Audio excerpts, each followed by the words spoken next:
Leap of Fate podcast fans.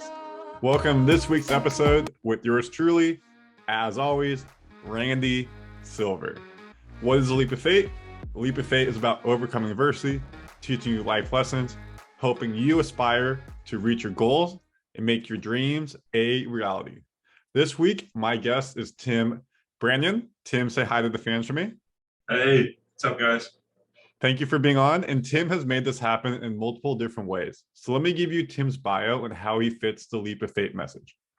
Tim is a dad of two beautiful kids, a kick-ass husband to one beautiful wife. He's an investor, multi-million-dollar app creator. He's a proud USAF Combat Veteran, meaning he served in the United States military. Thank you so much for your service. And why he's on today is he's the creator of what we have below, as you can see on the screen, TrueFans. You know, a lot of people probably heard the name OnlyFans. So this is not OnlyFans. We're putting it out there to make sure we're aware. This is called TrueFans. TrueFans is a website for content creators. It helps people with earnings, getting their payouts. They have better features than their competitors will talk about. It's veteran owned, of course, by Tim. And it's here to help content creators monetize themselves. Couple of the features of TrueFans.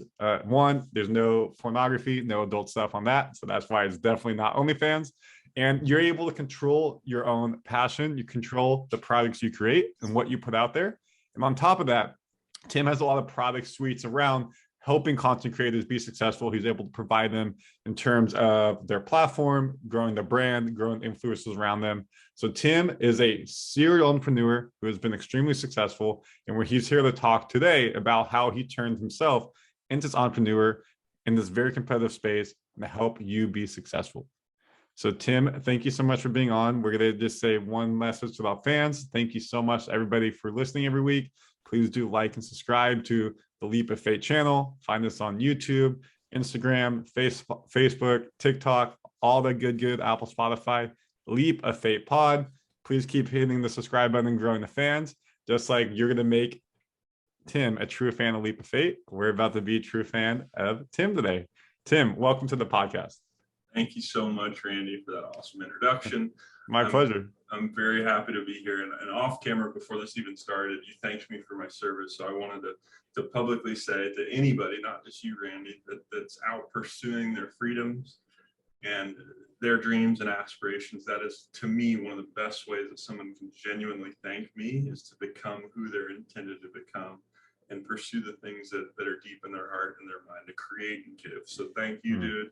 Salute to all your subscribers and folks out there. If you are in that boat, and if you're not, get in that boat. Hopefully we can say some stuff to motivate you today. And thanks again, Randy, for having me on. My pleasure. And this is not meant to be a political podcast, and we don't stay away from it. But obviously, I would be remiss not to bring up what's happening in Ukraine right now with Ukraine and Russia. Just as someone who is a veteran of the military, not diving into the political part of it, just more of the concept of fighting for your country. You know, what made you want to join the military? And when you see conflicts like this around the world, does that have a different type of mindset that you would, to say me, and the average citizen who hasn't been there, but can still feel and feel the compassion for what they're going through? Right.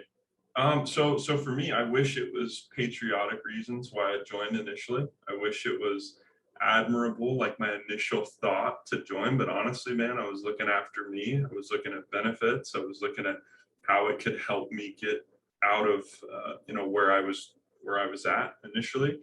And it wasn't like I wanted to go to war and I was going to stand up for the country. It was, how is this going to benefit my college life? How is this going to benefit my pockets? And was it going to be a good investment for me to invest 4 to 6 years? And what I discovered during my military time, like after I took the leap of faith and decided to do this thing, love it or hate it, it became way bigger than just me. Like I met a group of friends, brothers, sisters in arms, and I learned discipline, and I was given a position in the mission. My job in the military was to keep people and stuff safe. Started out in law enforcement, security forces, and worked everything from installation access to working at kind of like this command center looking thing. It's called a ECC emergency control center. It was overseas, some hostile places, some good places, but ultimately who I became in that service, changed me. And to look at things that are happening now, to talk about Ukraine, I've got family and friends that are still in the service that this might affect them. I get very I don't want to, I'm trying to stay away from like the politics side of it. Yeah. I'm trying to stay away because I'm very passionate about stuff like this because I deeply care. What I want is for us to come together as Americans, despite the differences in opinions, despite I think at the end of the day, everybody wants to live a good life. And I feel like when we get into red, we get into blue, we get into all these ideas and differences of opinion, we lose track on we are this team. We're supposed to be USA. And I won't go down the road whether I think that's an entity or a group of people controlling that narrative. I don't know. I won't have a tinfoil hat on, but I do want, I wish us the best as Team USA. And I hope in the future, during all this chaos and things that we're going through now, that we all learn and we're paying attention to what's going on and we can unite in some capacity, even if it's through some of the chaos and tough that's occurring. That's my spiel without getting too political. Man, that's a good way to look at it. And the way that I look at it is like, this is two countries fighting, and people one day were just having lunch with their family. The next day you're taking a train to try to get out of your country you've lived in your whole life because you don't know if you're going to be able to survive there the rest of your life. And I think our generation, like you were saying, you're young in 30s, I'm 29, is we haven't really gone to war. Like, I guess you've been in the military, but our generation really hasn't. We're the first real generation without having to go to a draft and say the Vietnam, World War II, World War One. And so we're almost jaded to what like every other generation has to deal with in that type of maturity that just dealing with that on a daily basis goes to.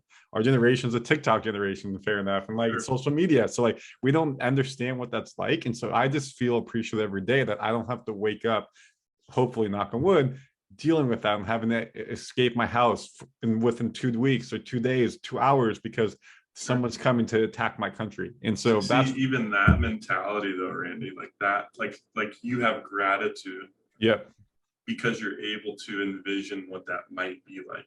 You're able to, and I think a lot of people, because we've been so comfortable and we're so bountifully blessed, like we've got clean running water, we've got multiple pairs of shoes, people have multiple pairs of cars, clothes, we live in so much abundance and we don't even know it, that we tend to, as human beings, we take things for granted. And for you to be able to stop and reflect, I think that characteristic alone would benefit a lot of people to just stop, kind of breathe, feel, look around and be thankful for what you have. And then that changes your whole dynamic of just, changes your whole life. Exactly. And to continue the conversation forward, because we could talk about this in a whole separate podcast, I'm grateful for you today coming on to talk about your company, TrueFan. So I'd love for you to kind of start the audience with today is, where did you get the idea for this? What did it take to start this business and create what you've created today? Yeah, no, so anybody that goes out, like sets out to have a really good idea is already in the wrong frame of mind. Like if you've got a piece of paper in front of you and it's like, what's the idea? What's this thing that's I think the flip of that, where you start to have good ideas, is your ears and eyes are open to problems and you're empathetic to what's not going right in any situation. There's so many opportunities, and to grassroots this, to really bring listeners back to like where this begin, like where it can even begin, as simple as somebody has dirty windows on their business or their restaurant. You could clean those windows and help them see, and it provides a result, and you could exchange money for that service. So I think some of the best, software builds that we do, or some of the best clients that we work with, have felt and really experienced problems that they want to solve. They know these things that'll help a group of people. And I think that's where the best ideas come from. And so for us, at TrueFans, The initial idea came from seeing all the problems with creators. Creators are historically underpaid, highly underpaid, and they're abused in a lot of cases. They're because of that. It's one reason, but the other reason, they're limited in their algorithmic reach. You have to play the game of these different platforms, and you can be demonetized without any reason. There's really no customer support or any sort of assistance in any case you lose an account or something happens, you need some sort of assistance. And yeah, so those are just to name a few, right? So we looked around and we saw our competitors. You already mentioned one, OnlyFans is a somebody that's in the same general boat as us, and Patreon and Coffee, and there's others. And congrats to all those guys and teams and organizations that are a phenomenal job. They're exciting niche. But we thought we could do things different. We thought we could do things better in some cases. We had this belief, which I think is another key thing, have belief. And so we set out to become the logical choice for people in our niche to choose our platform. So we added things to our offer. We pay more, we pay faster. We actually just launched instant payments. So when somebody's earning revenue through the platform, as soon as it's active revenue, they can take an immediate withdrawal, which is huge. They don't have to wait. There's no minimums, there's no maximums. We're USA-based. We have additional features and functions that no one else has created. We're launching an NFT project internal of the platform soon. And we don't allow adult content. So we decided we were going to become this home. We're going to stake our flag in being this platform that would allow people that would want to have an OnlyFans or one of our competitors, but didn't want to be associated to the adult niche. We wanted to invite them and welcome them into our community. So we are 100% invite only. So if somebody is interested in learning more about us or applying for access, they can go to TrueFans.com or just hit you up, Randy. I'm going to give you access. That way you can kind of gatekeep and decide who you want to share the invite with, and folks can go through you. You're the plug. Awesome. Now. Awesome. Always the plug. Yeah. So it's really cool that you guys, again, you're not the first entrepreneur to come on here and say, it's not about the idea you have. It's about what's the market saying is needed, and how can you fill that space in the market? So you find the problem and you present the solution, and that's where it will take off. So now a couple of rapid questions for you just around TrueFans. How many total users do you guys have so far? Subscribers, last I checked, was like 207,000 globally. That's 43 different countries now. That's fantastic. And so if it's invite only, are those subscribers people who've all been invited, or or can people view the platform that I create the content on, even if they're not a subscriber? So there are some components so kind of mix of both of those. So in the event that you're an approved creator, your subscribers will be able to see previewable content or free content. But the main ingredients of your channel would be pay-per-view content, and then the subscription access that unlocks the majority of it. So, an example like podcaster, right? Maybe you share the initial 10-minute conversations with the people that you're interviewing, or the behind the scenes. Once this closes, right, and you and I chop it up and we talk business or we talk opportunities, whatever we end up talking about, maybe that becomes something that's kind of you opening the curtain. So that's an example of what sort of content would be subscription worthy.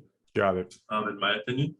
So yeah, maybe it's merch, maybe it's access, maybe it's special invites. All those things could be monetized as a creator. Got it. So how have you been able to then, because you mentioned a couple, Coffee, Patreon, OnlyFans, and besides for the perks and say getting more, like what type of marketing are you doing? Because it's obviously very hard for a creator to pick and what's the best. Are there any marketing tactics, anything that you're doing to put yourself in there so people see TrueFans as the brand to go to? Yeah, so early on, we did a lot of what I call chopping the tree down. We went to work manually. We had an offer, we had a platform, we had an ideal user, and we went after them manually. Literally, this was me and one of my business partners DMing people who were an ideal fit for the use case, like the person that we wanted to work with. And that effort, that chopping the tree down, taught us our messaging. It taught us rejection.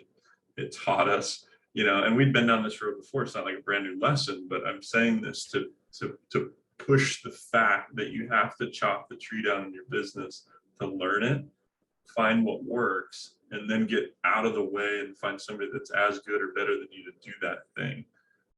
So anyway, that was how we initially marketed, was just grunt effort, and that started showing us results. And then another system that we built from that was virtual assistants. I have about 7 virtual assistants that I hired and spent a lot of time with training, filtering them, but then training them. Virtual assistants, for anybody that doesn't know, there are people that work remotely in your business.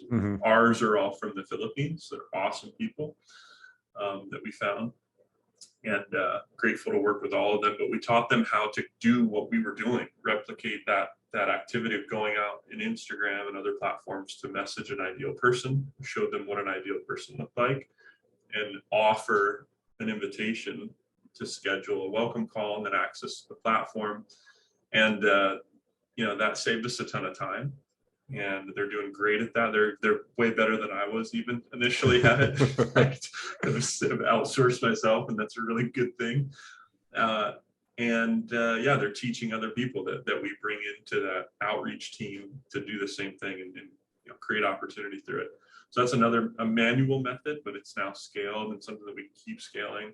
One of the things we did, and I think this might be interesting to other businesses or people on here, is we actually bought pre-made Instagram accounts that were pre-grown, and we would delete all the content inside it, unfollow a lot of the people, and then we would create like digital billboards to assign to a new VA hire. And then they would use that more authority platform to go out and send DMs on our behalf as an outreach team member. So they're not using their own personal IG. Yeah. It's just a really cool strategy that's definitely scalable. And I have team leaders that manage 5 people that are doing that outreach effort.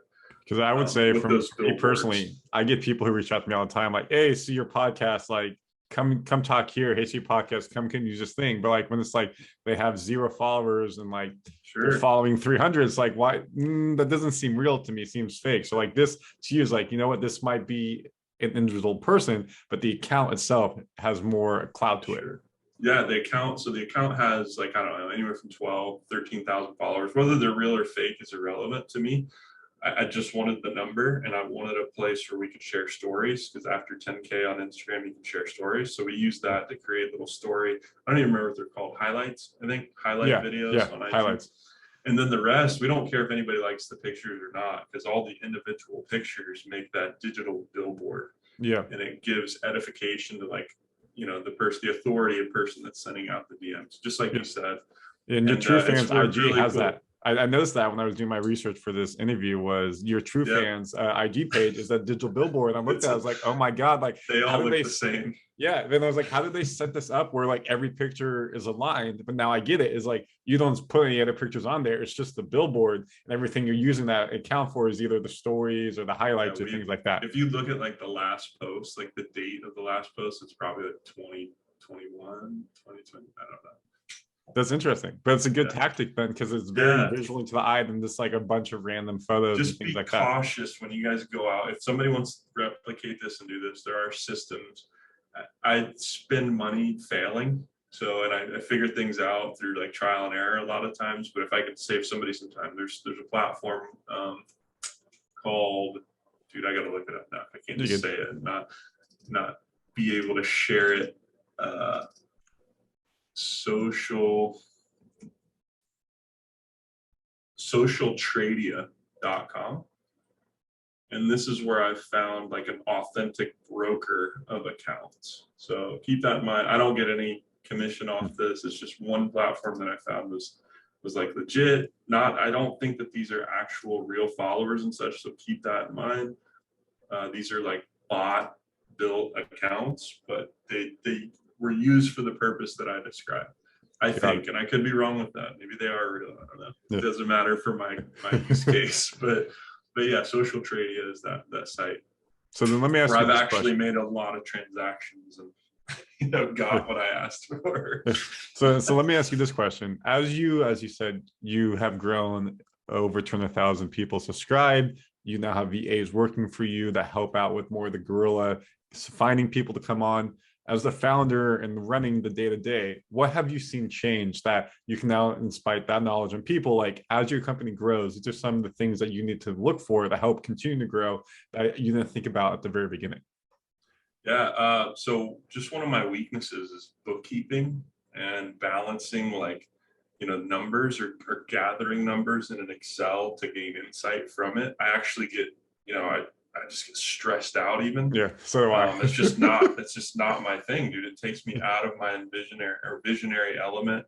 But that being said, I'm the CEO and founder of a multi-million-dollar software company, and I was trained in the military to go towards obstacles, not be defined by them or refine. I'm supposed to be refined by them. So I just remember that, and I think to myself, I've got this little voice in my head like, stop being a bitch. Figure it out. Stop being a whiny. Like, don't be small, get big. It's time to learn this thing. And I literally tell myself in my head, I am good with math. I'm good with numbers. I've just never given myself permission to be. So that's a whole nother, you gotta reprogram your head, or you gotta talk to yourself and think about where your thoughts are rooting from to rethink your future. Because if you stay in the mindset of limitation, which that's a limiting belief, me saying that I don't like, yeah. Wait a second, I gotta stop right there. I gotta say I am good with numbers. I enjoy this. I can figure this out. I know I can. There's a way. That's entrepreneurialism 101, man. But that's so that like becoming who I need to be worth more and to serve more. Like that's a big generalized statement, but one aspect of that is bookkeeping and organization.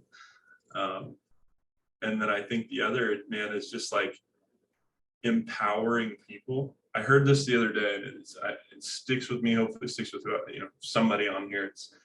You're not hiring people, you're investing in people. Yep. And I was like, yo, I never thought about that before. Like investing in relationships, investing in, even money towards somebody. But that's my goal and role. Yep. Is how do I help grow this person? What do they want? What do they need? I think that's where you create a really good exchange of this person giving you time, energy, creativity, thought, like in alignment with what you're building. You're giving them something for that. Yep. And that's that's a wonderful thing, like a fulfillment standpoint, and it's true wealth, I think. Yeah, and when you're able to do that, you're giving people more incentive to want to work for you. So like when I hire people for my day job doing sales for Oyster, I always tell people in the interview process, this is a two-way street. I'm not just interviewing you to come work for me.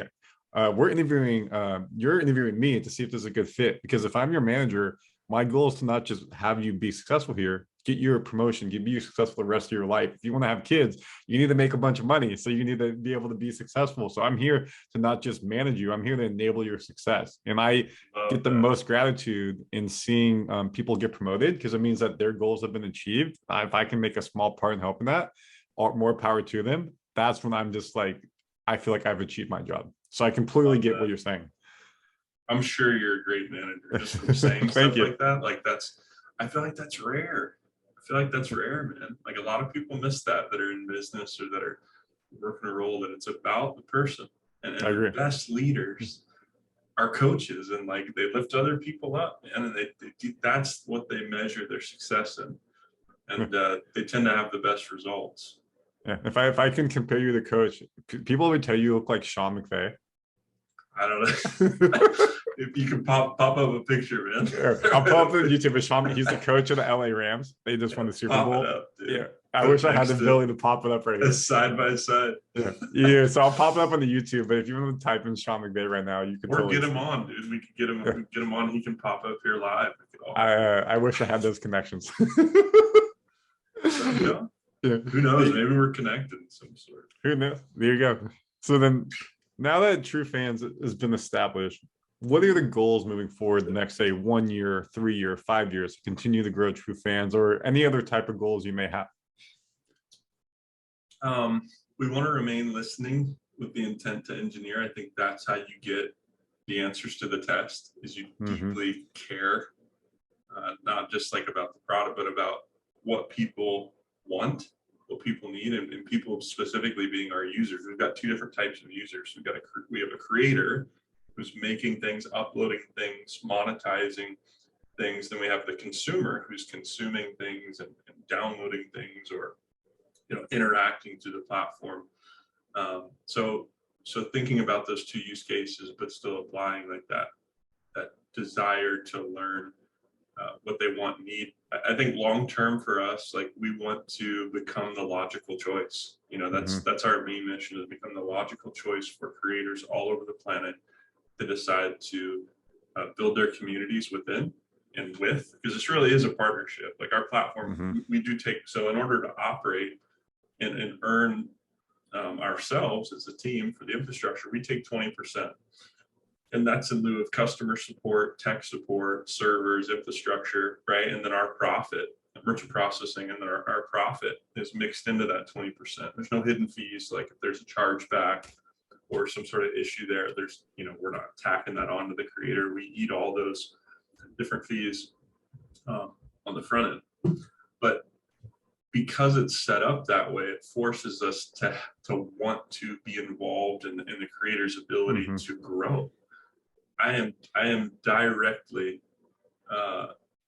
involved and very much interested in every single one of our creators growing to the extent that they want to grow. So it wouldn't make sense for us to limit their reach. In fact, it makes a lot of sense for us to help them create virality. So I'm looking for opportunities. So Alex, that owns Podmatch. Do you know about Alex? Yeah. That's how we met, right? We met through Podmatch. Awesome platform. Kudos to Alex. Aligning our community and aligning our creators with a service like this, right? A Podmatch is going to help them grow.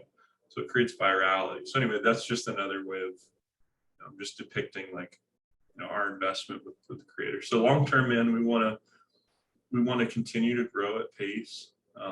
Ultimately, I want to find, there's going to come a time where it might make sense to partner with somebody. Like, we're very profitable now, by the grace of God, thankful for all that. But for me to grow as an entrepreneur and a CEO, like, I want to be around guys that are way bigger than me, done 100 million, maybe $1 billion, and just be in that group. And long term, man, like, so, part of my vision is to exchange, like, the TrueFans technology from profit to purpose in some aspects. So, like, literally taking some of the technology and white labeling it for a nonprofit of some sort, or a giant missionary company, or something, some way that we can revolutionize the way that service-oriented companies collect income and showcase the results of, like, that collection. It's like an interactive, like, social media style GoFundMe. It's kind of where my head goes. Yeah, and so that would be like Oyster, we're a B Corp, where it means we're mission driven. So that would be TrueFans being a B Corp mission driven company that help drive business in different ways for the betterment of the world, which is fantastic. Tell Oyster, let's talk. Let me pitch him something, and let's do something. So then one last question for you, and then we can let you go. You've been very generous with your time. Yeah. If you were to look back at how long ago did you start TrueFans? It's been about 2 years. I think 2 years yesterday. Oh, happy anniversary, 2 years. Yeah, thank you. So if you were to look back at yourself 2 years when you and your co-founder started the project, what would be the advice you give to yourself back then that you wish you would have known now? That people who have that, where you were 2 years ago, I have an idea, or I see an idea in the market that I can try to monetize. What would be that bit of advice to just make sure that you're on the right path? So I think, like, I always am, this is all advice that I need to take, like, throughout the day, every day, and just reminders to recenter and find, because in business, you got to be a little bit crazy. You really do. You gotta be very consistent, very disciplined, very much aggressively pursuing the thing that you want to achieve. And I feel like, just to kind of caveat, you get that from knowing what's going to happen and the result of that before it exists yet. Like, you can see it in your head, and you're passionate about it. When you've got a great idea, because you're going to help X, Y, Z, and you've already thought that through. But anyway, like, But I would just tell on my that point, just on that point for a second, so many people who are like, say, athletes or like entrepreneurs, like I had a vision and I saw this 5 years ago where I'm at today. Like, I'm not surprised. Like, I saw this could be where it's at. So you're right, though. They're so driven by that goal and vision to make that a reality. So I that completely get what you're belief, saying. that belief is what will push you through the obstacles that are coming. Just expect them. It's not going, it can't be easy.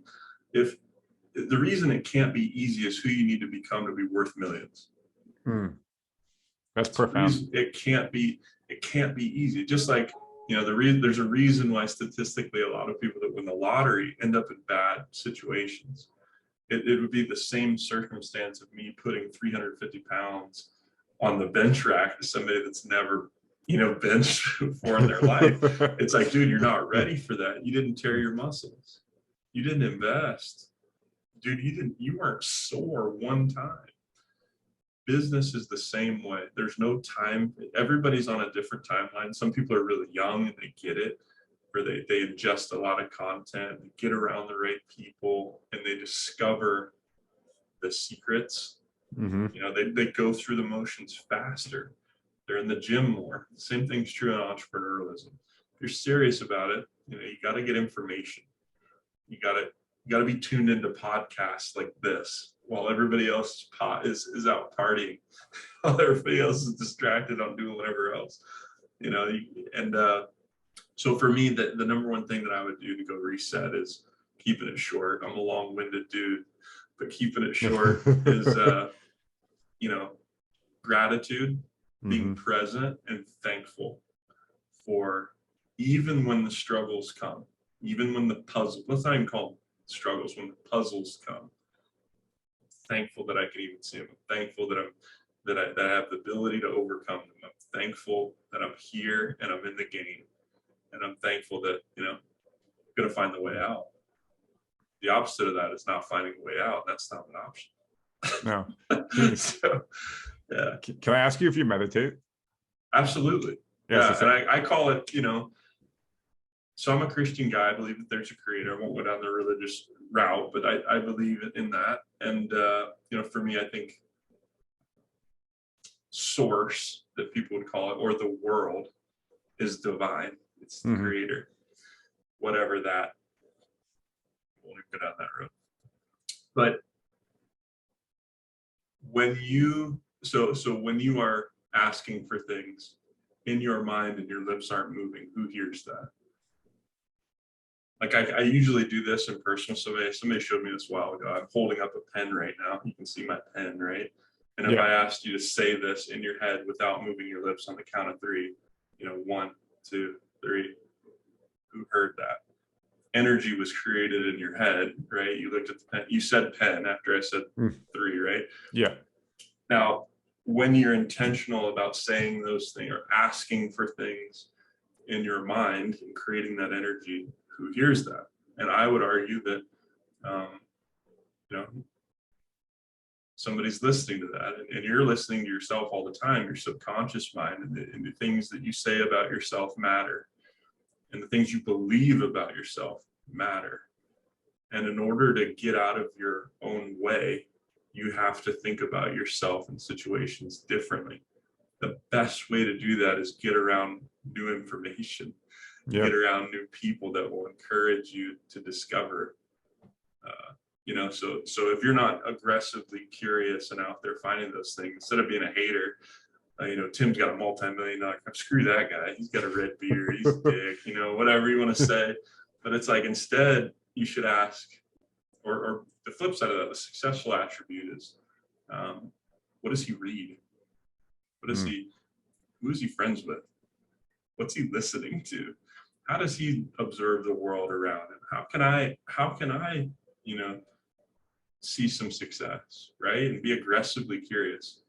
So, yeah, I don't know how I got on that tangent. Could I ask? Yeah, look, I asked you about meditation because I say your whole mindset. But you know, when we talk about gratitude, being self-centered, like daily, I just make sure I never go too far left, too far right. I try to keep a center. This is very meditation type of concept and practice, and I meditate daily as well. So I was like, oh, I can definitely see how you run your business and how you run your life is practicing the same type of concepts and exactly what you just talked about.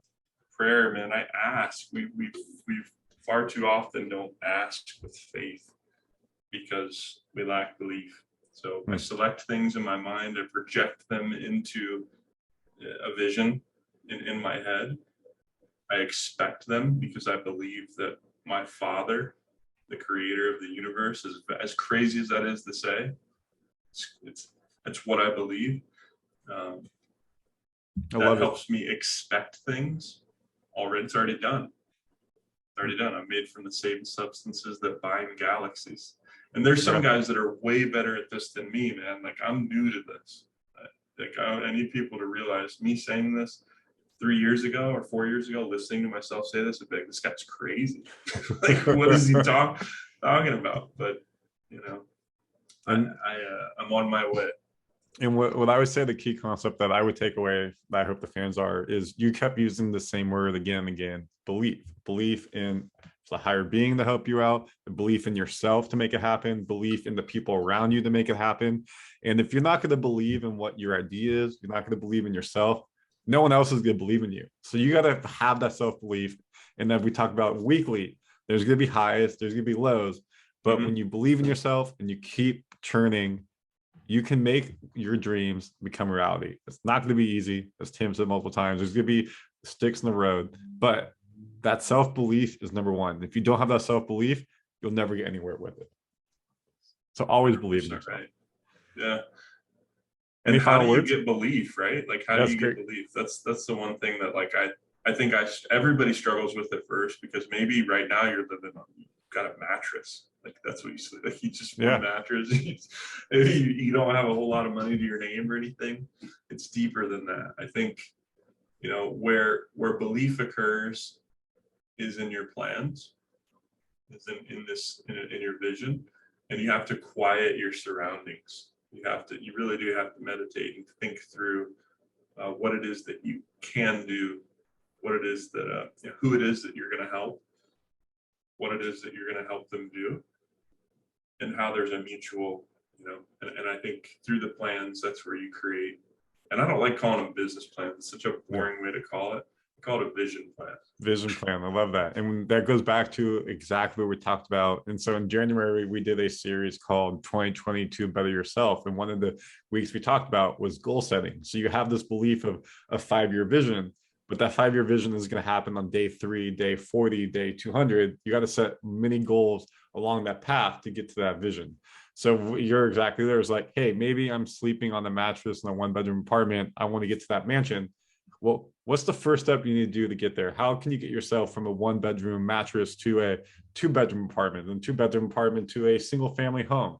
Create those baby steps, whatever that may be, so that way you can work up to that vision and believe in yourself that you will get to yourself in that vision.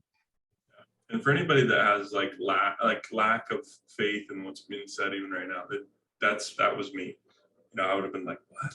But there's books that I had to be shown, like you know, Think and Grow Rich came after the book that was called As a Man Thinketh by James Allen.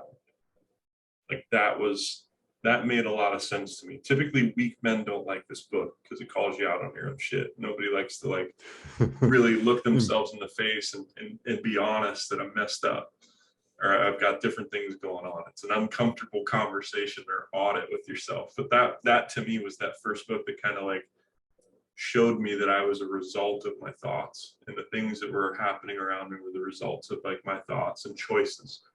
And that book kind of unpacked that for me. And then I went further down that road, and I started to believe that, but then I needed to, you know, to find out how to use it correctly. So Think and Grow Rich, everybody's probably heard of that book. Yep. I got the workbook to that, which is online. It helped me kind of digest that book. I'm not the brightest crayon in the box, Randy. Probably the first, I am a software company, but I get out of the way of the really smart guys. So yeah, because that's my story. I got into books. New information, and those are a couple that really helped me along the lines of this topic. Well, you may not be the brightest crayon in the box, but you've been the bright star on today's podcast. So, Tim, Thanks, thank you man. so much for coming on today. If people want to reach out to you, find you, ask me questions, how can they do that? And again, everything that we've talked about today is in the bio of the podcast, wherever you're listening or watching. Sweet. Yeah. So if you're interested in TrueFans, then go to TrueFans.com. Check out more information there. If you're a content creator, maybe you know somebody, you can point them there. Or get with Randy. I'm going to give him access so he can be the gatekeeper of that. So holler at him through the channels you guys have, and you guys can converse. He'll know how to send an invite there. Gatekeep. If you want to reach me direct, you can go to LinkedIn. I think that you said the link's going to be in your comment section. So Tim Branyan on LinkedIn, Tim Branyan on TikTok, TimBranyan.com should be live here in the next week or so, I hope. Knock on wood. Fingers crossed. Yeah. And so that's it. Pretty much just Google my name. It should come up. And then again, this is Leap of Faith Podcast. Thank you so much for watching and listening this week. And please do like and subscribe to the podcast. Tim, thank you so much for coming on. So we'll get to go ahead and do our sign-offs. I'd like you to repeat after me. Stay healthy. Stay healthy. Stay wealthy. Stay wealthy. And have a good week, fans. Have a good week. Deuces. See ya.